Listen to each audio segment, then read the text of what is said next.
So now we're gonna start analyzing also the free range. This, as you can see, germanium preampli fuzzer. It's also one of my favorite pedals, honestly. I've had it since December, I think, so it's about 8-9 months.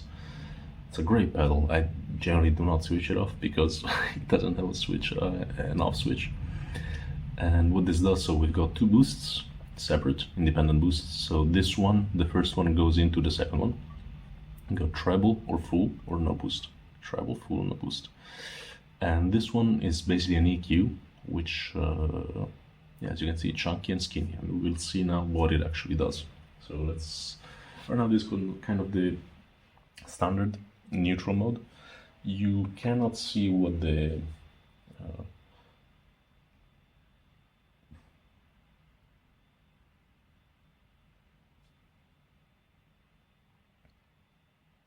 so you cannot see what the bass wave looks like, even though it's the usual white noise coming in, simply because there's no bypass. But actually I could have used a bypass pedal for this, but anyway, yeah, you can see it in any other videos anyway, so it's always the same. Let's start seeing with the gain as well. Gain raises volume. There's a lot of gain in this, as you can see, really a lot. It's basically the input gain raising, and this other one is supposed to be the volume, and also this one has quite a lot of volume, and they work together. You know, if there's more volume, you can raise by a lot with the input gain. Anyway, let's keep them both around just past 12 a little bit. Let's check the chunky first, and you can see just gives low end. Like it almost gives more low end than high frequencies. And then here it starts cutting the low end.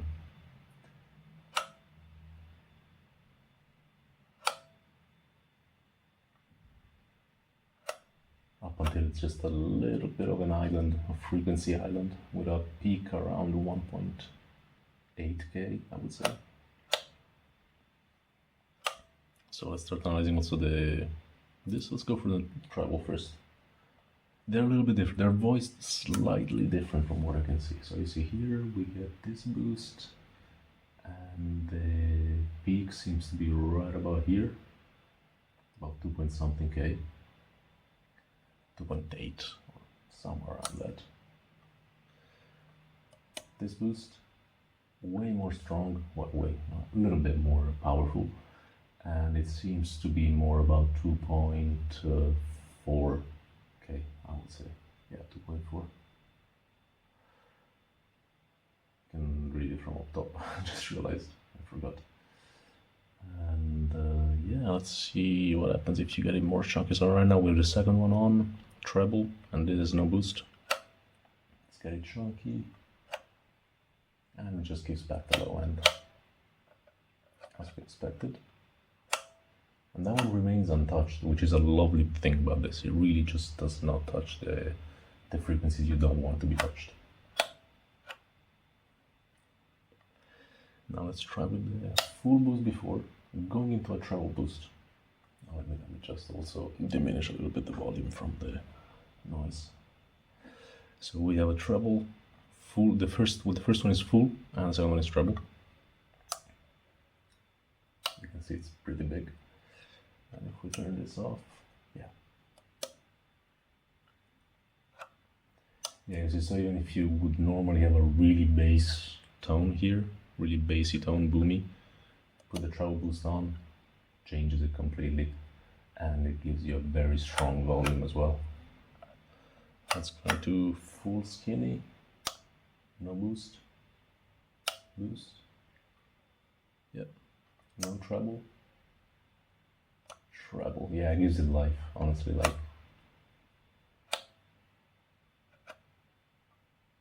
Great. Now let's analyze the two full boosts. Now they're both at 0. Full one. Yeah, seems to be about the peak, yeah, you know. And maybe, yeah, whatever. I think it's acceptable to say there. So the second boost is clearly more powerful. Let's just say that. I would say that maybe they're They depend on the gain a little bit.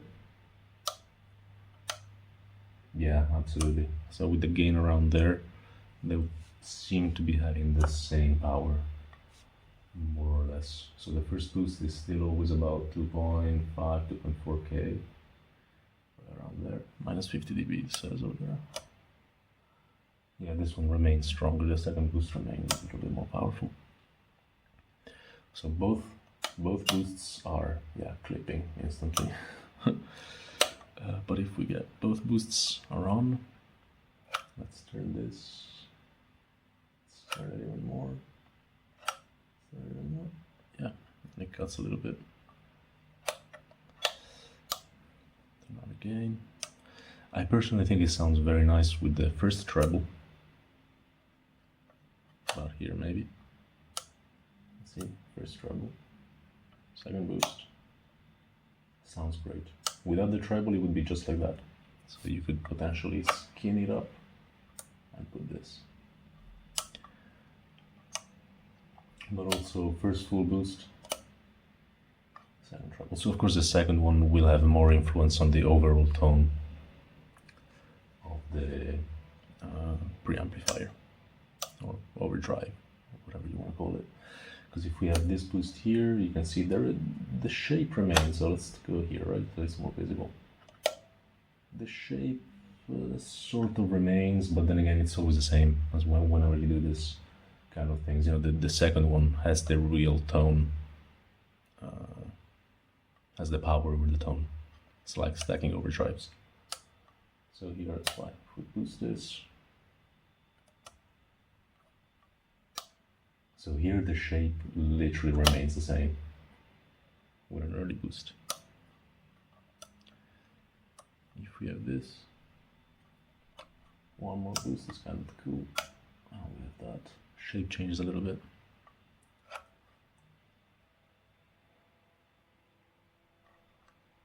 Well, okay, as you can see, so right now we have a treble boost, full boost, chunky. And this is normally very bassy, but it makes this very usable for almost anything as well.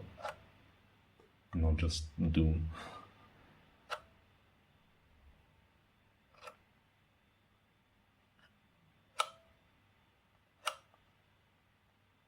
It's a powerful amplifier, preamplifier or overdrive.